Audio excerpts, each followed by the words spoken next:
Hello, hi Rajiv, Kamal here from merasangeet.com and a warm welcome to you once again on our show Chat in Jai. Thank you, Kamalji. Pranam. How are you? I'm very well, thank you, Pranam Rajiv. How about you and how has the week been? Very well. Some interesting stuff going on the Hill. Um, the the Speaker of the House, sort of Mm-hmm. like the Speaker of one of our houses in India also.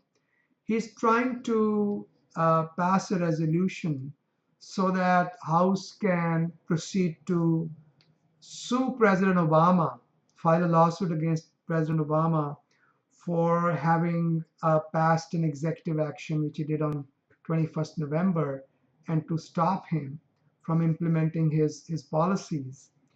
It would be Uh-huh. interesting because, in a way, strategy wise, it's a good way for Speaker Boehner, John Boehner, to get the more moderate elements of his own party or pro-immigration um, element in his own party to fall in behind him, because it can always be framed as a challenge to the presidential overreaching rather than an effort against immigration, which it probably is. So we'll see what happens with that. It's kind of an interesting situation development. There are some lawsuits pending against the government already, but this one would be unique because it would come from the House of Representatives itself. The Okay. second thing was yesterday, somebody had tweeted to me about whether the employment authorization for H-4 visa applicants or H-4 visa holders was about to be announced. The regulation was about to be finalized. And I confirmed, I said, yes, the director of USCIS has said that the regulation is almost final and we should see it very soon. But the point is, Mm-hmm. when they say very soon, I don't know what that means. Very soon, when it comes to um, geological scale, could mean 3 million years, and very soon, according to a politician, could be anywhere between 30 days and 30 years, and very soon, according to you and me, could be 3 days. So it really, that very soon qualifier does not give me any sense of how soon it will be, but it is expected maybe within a few weeks, if not earlier. So we might see a final regulation that would allow the spouses of H-1 visa holders to get work authorization. All right, okay. So that said, Rajiv, now I think we'll move on to the queries that our listeners have sent in here on Merasangeet. Sure. So the first query that I'm going to take up is from one of our listeners who says she's a regular show of our Monday edition of Chat and Chai, and she says she has a query for you. Sure. It says that her son, who got green card in 2010, left for India in August 2012 after taking 2 years extended stay outside the USA card, which was valid till September 2014. As he did not return to the US within the required period, I would like to know what is his current status if he wishes to come back. Well, if he has been outside USA for a year, um, he has lost his green card. Um, he can try and apply for a returning resident permit, also called S as in Sam, B as in boy, SB-1 visa, which is based upon a an application to the U.S. consulate in India, wherever he resides, that says, look, I was outside USA, but circumstances beyond my control, I could not enter within time. It was never my intention to abandon my green card. So he can try getting a re-entry based upon a returning resident permit slash SB1 visa. That's the best he Okay, can do. okay. Uh, Another query here, Rajivji, from another listener. Says, I have a question for my friend in India. My friend's dad lived in the United States. The dad filed for him to come to the country. However, he passed away before the visa interview. My friend's brother also lives in the United States. The brother filed for my friend as they thought the first file was closed. When my friend went to the interview, they rejected him because he had two open files and did not tell the immigration about when his dad died. So my question is that my friend's daughter is getting married to a US born citizen. Will there be any problems with her getting a visa to the US? I do not know because I'm not sure what the ground for denial was. It appears to me that the consulate may have made a claim of some kind of misrepresentation. So we really need to know more about it. If the consulate declined the cases based upon some kind of misrepresentation, things would be a lot more complicated.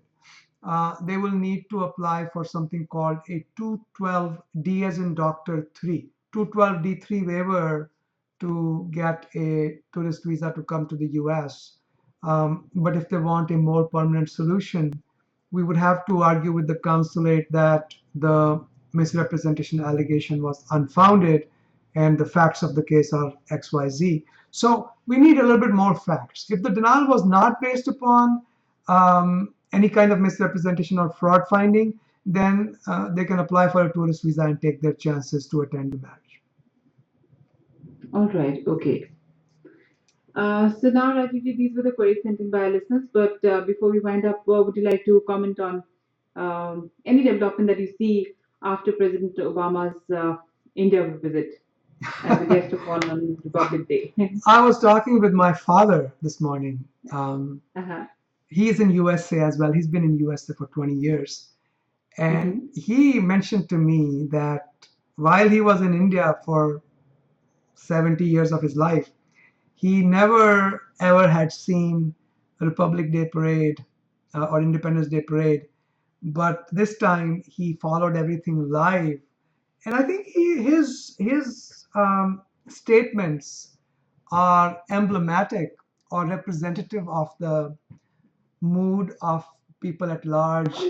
There's a lot of hope that this is a step in the right direction, and everybody was commenting about the chemistry between Mr. Modi and President Obama, and it appeared like they were, and according to my dad, warmer than most politicians are towards each other.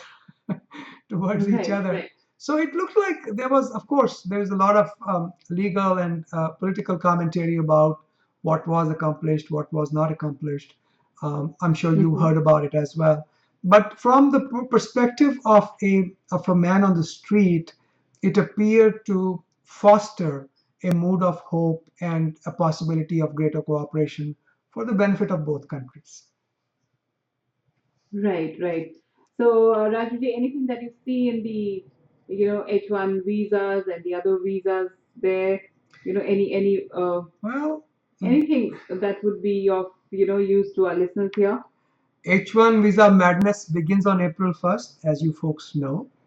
Um, I think the visas will be over the first day when we file. And so, as has been the norm in the past few years, because there are more applications than there are visas, the applications that are received on April 1st will be put through a lottery.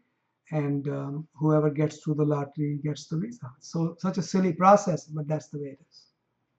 Mm-hmm. Okay. All right. Luck does matter. Yes, that does matter. So, so Rajivji, thank you so much for all your time today, once again, for being a part of Chat and Chat. Look forward to speak with you again coming week. I always enjoy being on the show. Thank you so much. Thank you so much, Rajivji. Bye-bye. Have a good day. Bye bye. Every other Thursday at 12:30 p.m. Eastern Standard Time, we host free community conference calls. Everybody is welcome to join. Some people post questions ahead of time. You can take membership in our forums. All of the details are there on our website, immigration.com. You can take membership ahead of time, and you know it's instantaneous. It happens right away. And post your questions beforehand, or you can just log in. The phone number and all are provided: 202 800 8394, 12:30 Eastern Standard Time every other Thursday. We have free apps for both Apple iOS platform for your iPhones and iPads, as well as for Android. Just look for immigration.com,